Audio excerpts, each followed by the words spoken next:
mengasihi lebih sungguh.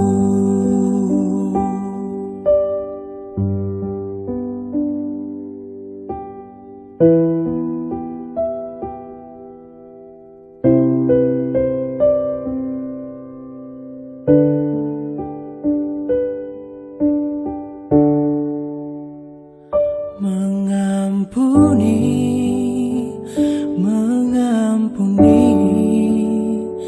lebih sungguh.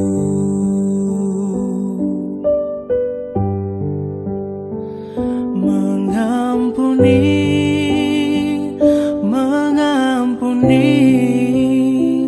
lebih sungguh.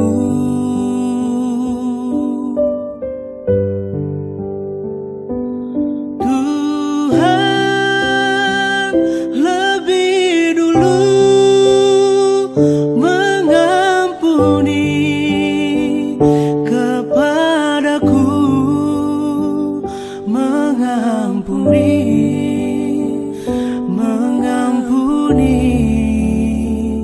lebih sungguh.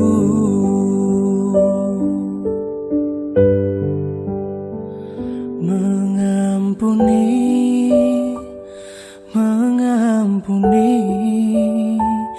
lebih sungguh.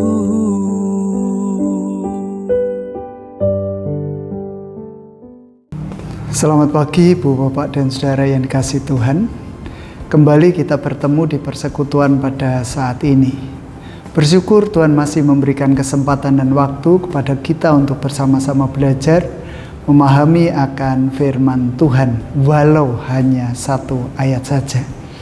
Bersyukur atas kehidupan baru yang telah Tuhan nyatakan dalam kehidupan kita, sehingga kita pun terus mampu menjalani hari-hari panjang pemberian Tuhan dengan baik. Sebelum kita bersama-sama mendengar, merenungkan firman Tuhan, bahkan menyimpan, akhirnya akan kita lakukan di dalam keseharian kita, kita datang terlebih dahulu kepada Tuhan di dalam doa. Kita berdoa. Senantiasa kami mengucap syukur ya Allah, atas kesempatan dan waktu yang masih Engkau percayakan di dalam kehidupan kami. Engkau terus-menerus memperbaharui kehidupan kami, Engkau terus-menerus melawat hidup kami. Engkau terus-menerus menyertai sepanjang hidup kami hingga sampai saat ini. Bersyukur atas semuanya itu. Baik suka maupun duka boleh kami jalani bersama-sama dengan Engkau, Allah kami yang hidup. Allah yang senantiasa berkarya bagi kehidupan kami. Bahkan pagi hari ini saat kami bersama-sama berhimpun, bersama-sama bersyukur, kami juga hendak bersama-sama kembali belajar memahami akan firman Tuhan. Biarlah Engkau sendiri yang menyatakan kehendak-Mu bagi kami, untuk kami coba mencerna dengan baik, menyimpan dengan baik, bahkan melakukan dengan baik. Hamba-Mu yang hendak menyampaikan firman pun, Tuhan akan pakai mulut, bibir, lidah, dan pemikirannya untuk boleh berkata-kata sesuai dengan kehendak Tuhan sendiri. Inilah kami, inilah peribadahan kami. Kami menyerahkan sepenuhnya dari awal hingga sampai akhir ke dalam tangan kuasa Tuhan. Hanya di dalam nama Tuhan kami Yesus Kristus kami berdoa. Amin. Ibu, Bapak, Saudara yang dikasihi Tuhan, pagi hari ini kita hendak belajar dari surat Rasul Paulus yang tertuju kepada jemaat di Efesus. Efesus 4 ayatnya yang ke-32. Efesus 4 ayat yang ke-32, demikian firman Tuhan.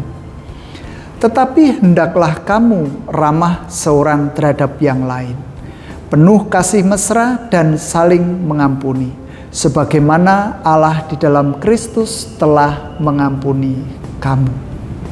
Saya mengulang ayatnya yang ke-32 dari Efesus 4. Tetapi hendaklah kamu ramah seorang terhadap yang lain, penuh kasih mesra dan saling mengampuni, sebagaimana Allah di dalam Kristus telah mengampuni kamu. Sedemikian pembacaan saya, dan yang berbahagia tentu kita semua yang mau mendengar, memelihara firman Tuhan, bahkan melakukan dengan setia dalam kehidupan sehari-hari. Haleluya. Amin. Ibu bapak saudara yang dikasihi Tuhan, di ayat yang ke-32 ini kalau kita memperhatikan ada paling tidak 2 kalimat. 1 kalimat pendek dan 1 kalimat panjang.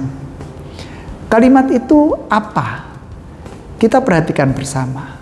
Saling mengampuni sebagaimana Allah di dalam Kristus telah mengampuni kamu. Kata saling mengampuni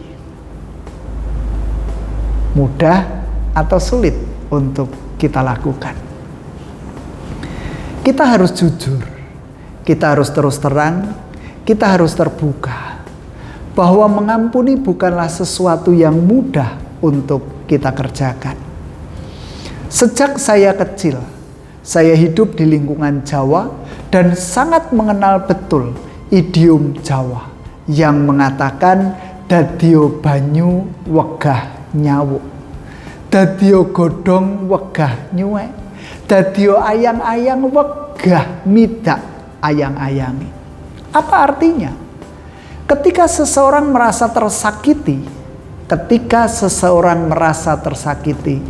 dia ingin membuang kenangan-kenangan itu. Dia merasakan sakit hatinya itu tidak akan pernah hilang, sehingga tidak mau lagi mengenal orang yang menyakiti. Saudara-saudara yang kasih Tuhan, menyakiti dengan disakiti itu berbeda tentu saja.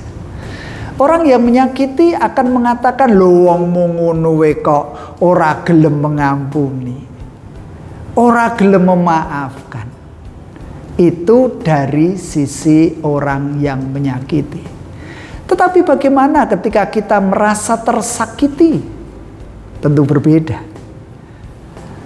Katanya ketika kita mengalami sakit secara fisik atau kecelakaan, atau ada koreng di dalam diri atau tubuh kita, sangat mudah kita menyembuhkannya.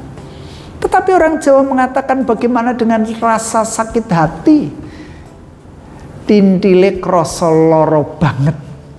Itulah orang Jawa.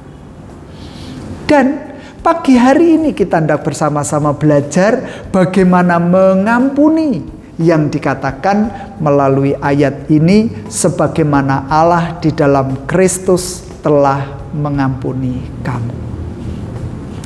Ada gambaran bahwa mengampuni itu ternyata tidaklah mudah.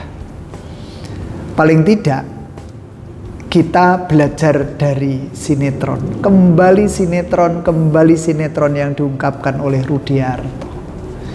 Dalam sebuah sinetron yang berjudul Cinta Bukan Karena, ditayangkan di RCTI kurang lebihnya pukul 20.15. Di sana ada tokoh yang bernama Meta. Dulu Meta memiliki kenangan yang pahit. Ketika masa mudanya dia berkenalan dengan seorang pemuda, lalu berpacaran dan akhirnya mereka hamil di luar nikah. Laki-laki ini setelah mengetahui Meta hamil lalu meninggalkan Meta sendirian. Dan nampaknya kehidupan Meta tidak baik-baik saja, dalam artian dia tidak siap untuk memiliki anak. Ekonominya juga tidak mencukupi untuk ngopeni anak yang akan dilahirkan. Sehingga ketika Meta hamil lalu akhirnya dia punya anak itu lahir perempuan dan diberi nama Putri. Karena beban kehidupan yang tidak mudah dan tidak ringan itulah, sehingga Meta harus menitipkan Putri di panti asuhan, dengan harapan ketika nanti di kemudian hari ekonominya sudah mapan, kehidupannya lebih baik ketimbang pada waktu dia menitipkan anak, maka putri ini akan diambil. Tetapi apa yang terjadi, saudara? Ketika putri sudah beranjak menjadi dewasa, lalu putri ini diadopsi oleh seorang dokter. Tentu kalau kita berpikir secara sekilas, bukankah putri lalu tumbuh menjadi gadis yang mapan? Dia memiliki ayah angkat yang baik atau orang tua yang baik karena seorang dokter. Dia bahkan disekolahkan di luar negeri, hidup enak makmur di luar negeri. Apa yang harus dia pikirkan kembali tentang kehidupan masa lalunya? Berbeda dengan Meta tentu saja. Ketika dia merasa bahwa kehidupannya sudah baik-baik saja, lalu dia nelusur apakah Putri masih ada di panti asuhan. Dan ketika dia datang ke sana ternyata Putri sudah tidak ada lagi. Dan sesuai dengan perjanjian tentu saja, orang-orang di panti asuhan ketika anak itu sudah diadopsi tidak boleh memberitahukan anak ini diadopsi oleh siapa dan ada di mana. Itulah kekecewaan yang dipendam oleh Meta tentu saja. Berbeda dengan apa yang dialami oleh Putri yang lalu akhirnya oleh orang tua angkatnya diberi nama Anggun. Pada suatu ketika Anggun ini membuka file dari orang tuanya, lalu didapatilah surat perjanjian bahwa Anggun ini ternyata anak angkat. Dia hasil adopsian.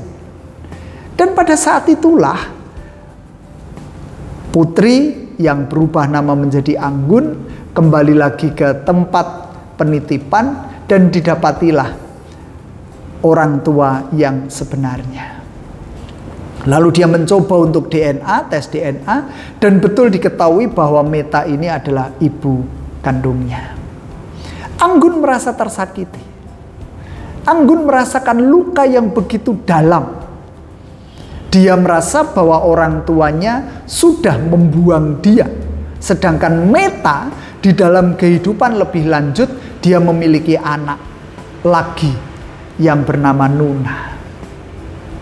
Anggun atau Putri bertemu dengan Nuna. Nampaknya Nuna dipelihara, diopeni oleh ibunya dengan sangat baik. Ini yang lalu menimbulkan rasa iri hati terhadap Nuna dan balas dendam terhadap ibunya. Karena sakit hatinya. Dia berupaya keras untuk membalas apa yang sudah dilakukan oleh ibunya. Ya, pemikiran saya sebagai pemirsa, kenapa tidak? Mbok yo diluru. Wong dia sudah ngantongi surat DNA. Dia sudah ketemu dengan Meta. Kenapa tidak ditanyakan langsung, Bu, kenapa sih ibu harus membuang aku? Tetapi kalau itu yang terjadi, tentu sinetron itu segera berakhir.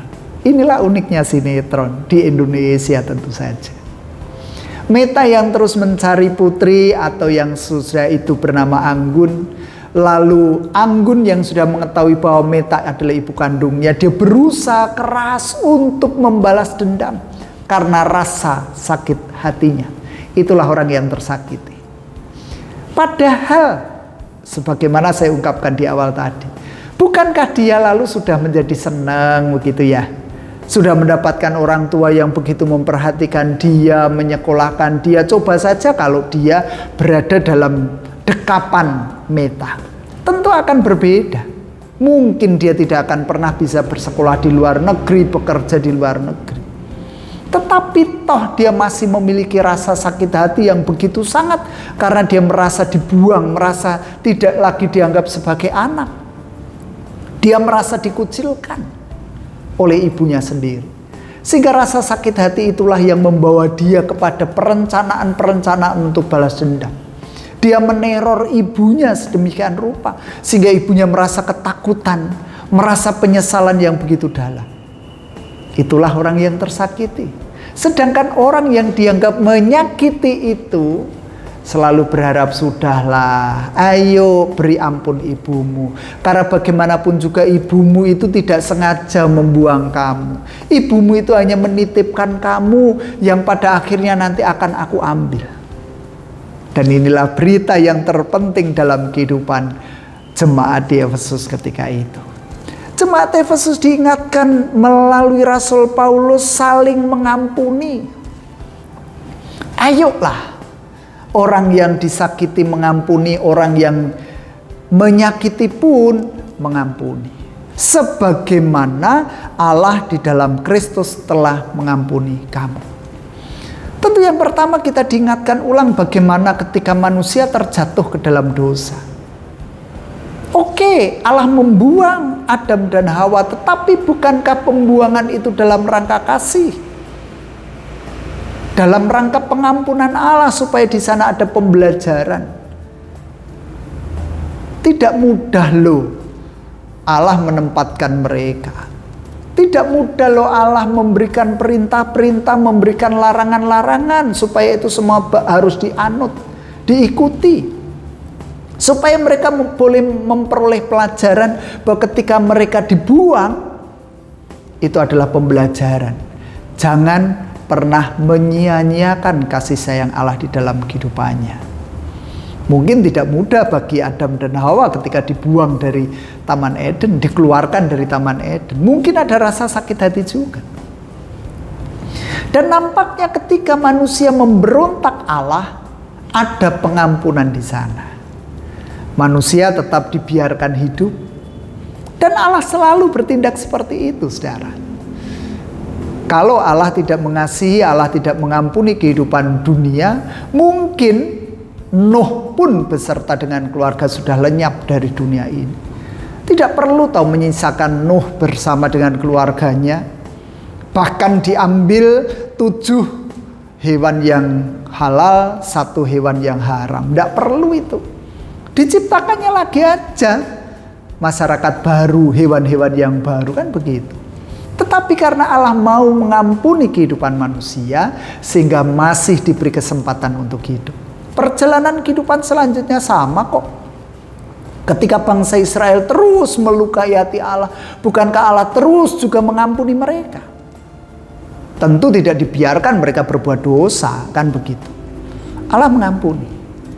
Dan oleh sebab itu Allah. Seringkali kita berada di balik kelemahan-kelemahan kita. Sebagaimana saya kemarin mengungkapkan di dalam khotbah minggu. Di dalam pertobatan itu ada karena kemanusiawian kita, sehingga seringkali kita terjatuh ke dalam dosa. Itu pula yang seringkali kita pakai sebagai senjata, berlindung di bawah kelemahan-kelemahan manusiawi. Loh, Gusti Allah yo iso to mengampuni, tetapi aku manusia loh, aku belum malaikat, aku bukan malaikat, bahkan aku bukan Tuhan. Gimana aku bisa mengampuni, kan begitu. Tetapi mari kita coba untuk belajar juga dari peristiwa Yusuf dan keluarganya. Yusuf menjadi bagian dari keluarga Yakub tentu saja. Dan yang perlu kita tahu, sebenarnya Yusuf sejak mulanya, sejak dia masih bayi, sudah dibenci oleh saudara-saudaranya. Kenapa sih dibenci? Ya karena Yakub sayangnya sama ibunya, sama Rahel. Itu adalah istri yang didambakannya, dinantikan 14 tahun. Bukan masa yang sebentar untuk mendapatkan Rahel di dalam kehidupannya. Setelah Yusuf lahir, tentu yang disayang ya dari istri yang disayang juga dong. Inilah yang membuat iri hati, yang membuat Yusuf lalu dikucilkan, lalu dianggap Yusuf tidak ada, bahkan Yusuf dibuang ke sumur yang mati. Lalu Yusuf dibuang ke Mesir, dijual ke Mesir. Ini adiknya sendiri loh. Kalau orang Jawa mengatakan wong tunggal bopo itu kan tunggal sumber. Sama. Beda ibu tidak masalah. Tetapi sumbernya sama. Yaitu Yakub. Dan itu artinya mereka bersaudara. Tetapi saudaranya tega karena iri hati. Karena merasa disakiti oleh ayahnya sendiri. Dibeda-bedakan. Sehingga balas dendam mereka adalah menyingkirkan Yusuf ke Mesir. Apakah di Mesir lalu diperlakukan baik-baik saja? Tidak, kalau kita melihat perjalanan kehidupannya. Bukankah lalu dia dijebak, diprank oleh istri Potifar? Tetapi perjalanan kehidupan Yusuf, bukankah kita mengetahui bagaimana Yusuf yang tersakiti sejak semula hingga sampai akhirnya dia menjadi seorang gubernur muda? Luar biasa loh kalau saya melihat. Yusuf itu orang yang tersakiti luar dalam, tetapi dia siap untuk memberikan pengampunan. Dia tidak lalu melaporkan istri Potifar walaupun dia di penjara. Lalu dia juga diancam kematian, bukankah dengan teman-temannya sesama pelayan Firaun? Tetapi dia juga tidak sakit hati, karena dia merasa bahwa apa yang terjadi di dalam kehidupannya itu merupakan rancangan Tuhan juga. Jajal coba yang dewek ora dibenci sama saudara-saudaranya. Coba kalau dia tidak dibuang ke sumur, dia tidak dijual ke Mesir, dia tidak dipecundangi, diprank oleh istrinya Potifar, mungkin dia tidak akan pernah menjadi gubernur muda, tidak pernah menjadi penguasa di Mesir ketika itu. Dia berpikir positif, selalu berpikir positif. Sehingga sampai akhirnya pun terhadap saudara-saudaranya, bukankah kita juga mengetahui bagaimana sikap saudara-saudaranya ketika dia mengetahui bahwa itu Yusuf yang dulu dia sakiti. Mereka ketakutan loh. Tetapi bukankah lalu Yusuf membuka diri? Pengampunan itu lebih indah ketimbang merancang balas dendam di dalam kehidupannya. Artinya orang yang tersakiti seperti Yusuf pun bisa mengampuni dan mau mengampuni. Supaya apa? Supaya ada damai sejahtera di dalam hidupnya. Jadi jangan lagi katakan orang yang menyakiti lebih mudah untuk menerima ketimbang orang yang tersakiti. Saling mengampuni, itulah yang menjadi poinnya. Ayo saling membuka diri.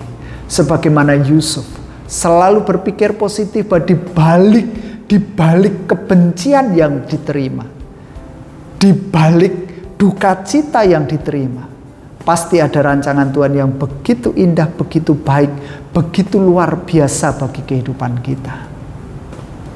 Biarkan orang membenci kita, biarkan orang menyakiti kita, tetapi kita tetap diharuskan mau memberikan pengampunan. Jangan pernah berpikir balas dendam, apalagi nyumpai, apalagi mendoakan jelek terhadap orang yang menyakiti kita. Doakan yang baik-baik saja. Karena itu hak dan otoritas Tuhan untuk memberikan peringatan kepada mereka. Kita tetap berdoa, memberikan pengampunan. Walau mungkin sulit keluar dari mulut kita, aku mengampunimu. Tetapi saat kita berdoa, saat kita memohon kepada Tuhan, supaya Tuhan memberikan link, dalam bahasa modern, memberikan link. Apa yang kita lakukan, kita mengampuni, aku mengampunimu, melalui apa yang Tuhan sampaikan kepada mereka. Lebih lega, tetapi akan lebih baik lagi ketika memang pengampunan itu terbuka. Kita membuka tangan, lalu kita mau menerima orang yang sudah menyakiti kita. Kita merangkulnya, kita mendekapnya, pundak kita berikan kepada dia, supaya damai sejahtera itu mampu kita rasakan kembali sebagaimana Allah di dalam Kristus telah mengampuni kamu. Amin. Saat hening bagi kita.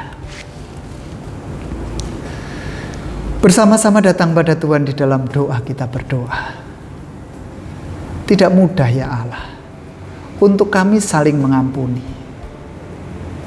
Ketika kami berbuat salah terhadap orang lain, pemikiran kami lebih mudah menerima mereka kembali.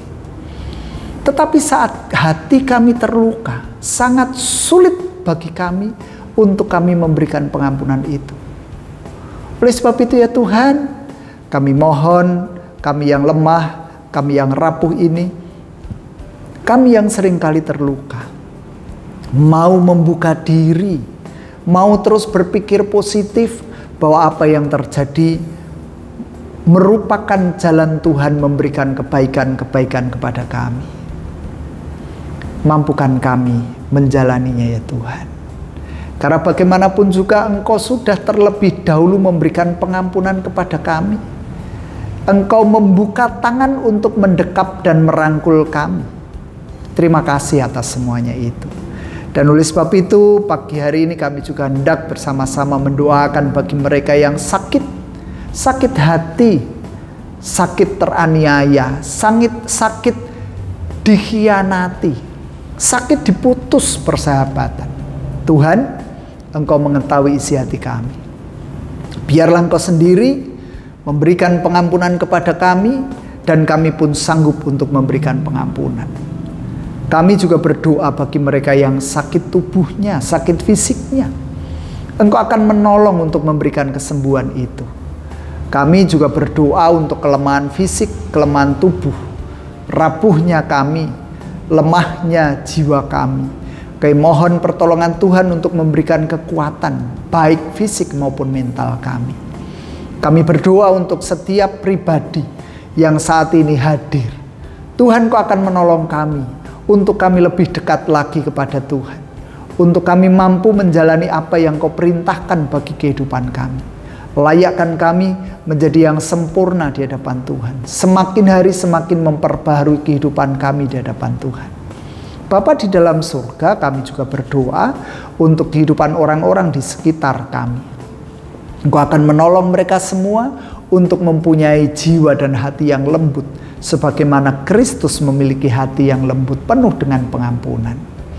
Tuhan, di tengah-tengah perhimpunan kami, mohon berkat-Mu secara pribadi. Biarlah Tuhan mendengar apa yang menjadi seruan kami, permohonan kami, pergumulan pribadi kami.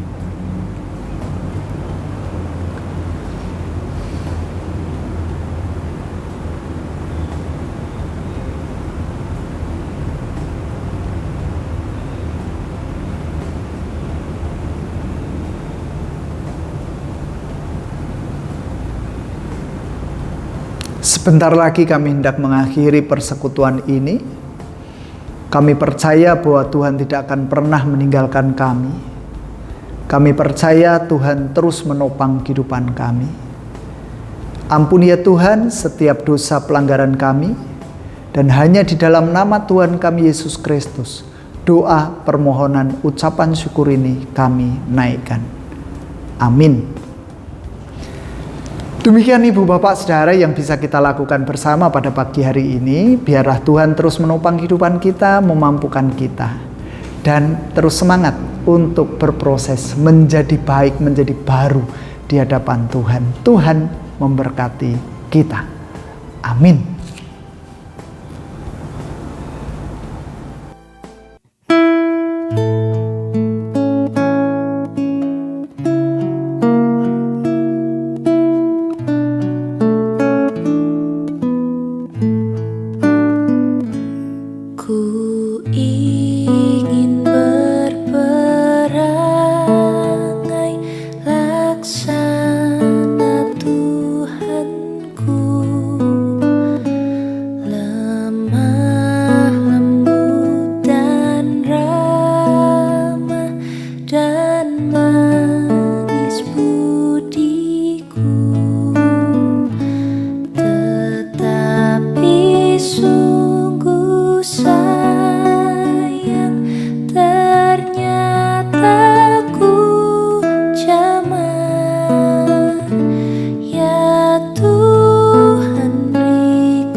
Dan hanya Kau yang dapat